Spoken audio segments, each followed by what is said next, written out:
more you can cultivate that sense of wealth, that sense of abundance in you, the more you can feel that sense of joy, the more easy it's going to be for you to do financially. Because you're not going to be in this scarce, fearful mode. Now, that's not enough by itself. You can have this great sense of abundance and do the wrong mechanics and be a disaster. True or false? But if I had to have an area to get you started with, you want to have the emotion and psychological strength, because that's going to carry you through when the mechanics are boring or frustrating, or when things aren't working out. Your emotion, your psychology is what will carry you. It'll get you to keep doing it. Everyone knows, if you've done any studies, Dr. Seligman is very famous for doing studies on optimism. And in those studies, you know what he found out? People that are pessimists are much more realistic. They're much more accurate. If you give them a test and you ask them to look at something and give you a size measurement of it, or to evaluate their own success or failure at a task, and every study Seligman's done, he did it in the University, I think Pennsylvania if I remember correctly originally, what he found was that optimists always see themselves as doing better than they really did.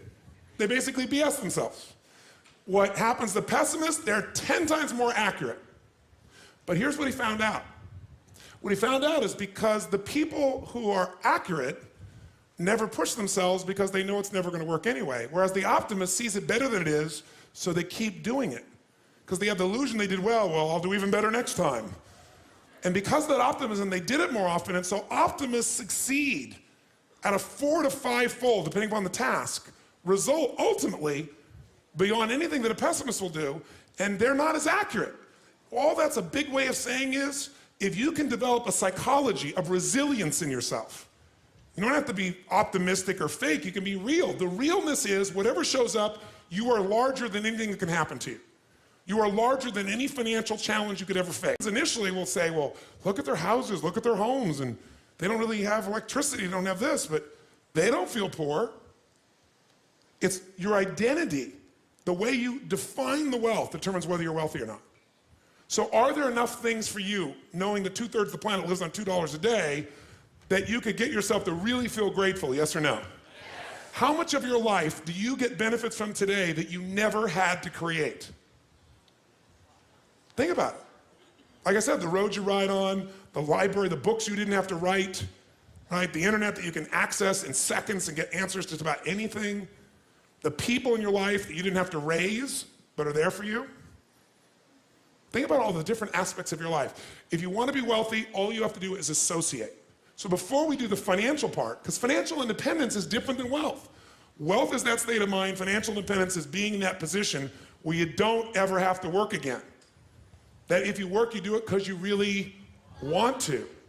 Now, I'll give you a clue. If you get financially independent and you don't work, you'll be miserable.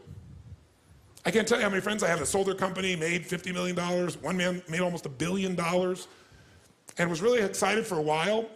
But after a while, it was like bored. His vehicle of his business gave him a sense of contribution, and he was always growing, figuring out how to solve problems, and he had all the people he was connected to in the business, all the employees and friends and associates. So I want to tell you, I'm not just saying this as some little positive thinking technique. I'm telling you, this is the secret, the real secret, to shift it inside of you and to add the real value. Most people are trying to pursue something in the future that they already have. I want you to think of what it is you think you want that will make you wealthy or financially free. By defining the game in a winnable way, a certain amount of money that we meet, and that covers what we're going to call financial security, which might be your housing, your cars, your food, and basic entertainment. How many would feel rich if you didn't have to work, if your investments alone, the income from your investments, the income, covered those 4 items: your housing for the rest of your life, your food, right, your travel, and some entertainment? How many think that would feel pretty good? Say aye. And by the way, that number is way smaller than what most of you think of when you think about being financially independent, which is everything covered without working. So why not get the first one down pat? And you're going to know exactly what that number is for you and what it's going to take for that number where you don't have to work to meet it. Then we can look at financial independence, where you don't have to work and everything is covered. Then we go to financial freedom. You don't have to work and everything you can think of is covered.